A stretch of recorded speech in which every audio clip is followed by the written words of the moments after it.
Вітаю! Це 35-й урок Fusion. Як зробити різьбу? Let's go! Створюємо циліндр. Яка в нас відстань буде неважливо, тобто діаметр. Нам важливо тільки висота, яка нам потрібна. Далі Create, Treat і вибираємо наш циліндр. Далі у нас висвічується ось таке меню. Face – це наш циліндр. Модель – це в кінці покажу. Full Length. Що таке Full Length? Якщо ми знімемо галочку, то ми можемо робити відстань від початку чи від кінця нашого циліндра.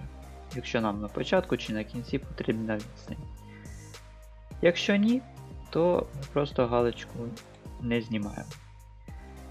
Treat Type – це профіль. Size. Вибираємо розмір нашої різьби. Далі Destination це M18 на 2,5.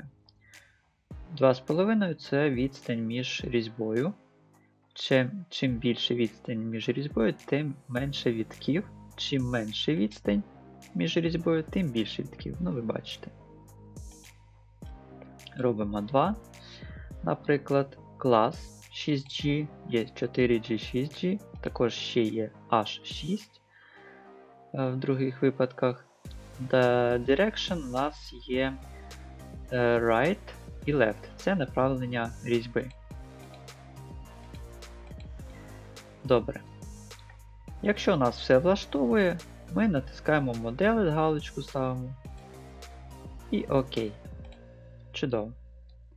Це в нас ось вийшов такий ось болтик без шапочки з різьбою.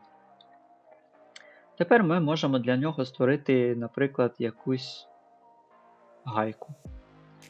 Натискаємо Sketch. Вибираємо поверхню. Робимо, наприклад, полігон.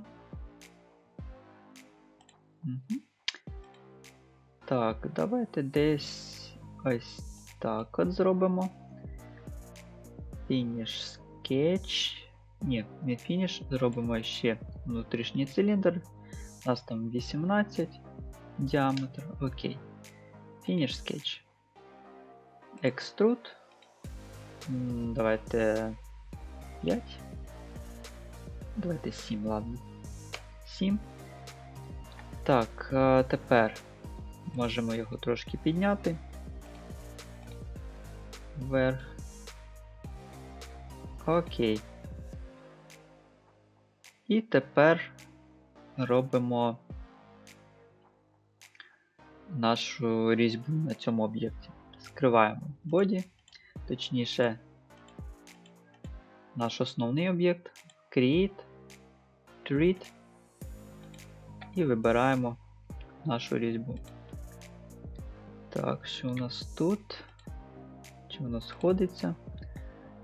Да, в нас все сходиться. 18 на 2. Analysis. Це скриваємо. Так, тут 6H. Delete. Окей. Включаємо аналіз. Для того, щоб увімкнути аналіз, потрібно Inspect натиснути і Section Analysis. І вибрати направляючу якусь площину, на котрій воно буде відображатись. Далі проявляємо наш другий боді, вмикаємо аналіз, і ми бачимо, що в нас все чудово тут стає. Нам не треба щось там робити прес-пул десь, у нас вже все чудово зробилось. Ось так от. На цьому все. Дякую за увагу. До зустрічі на наступному уроці.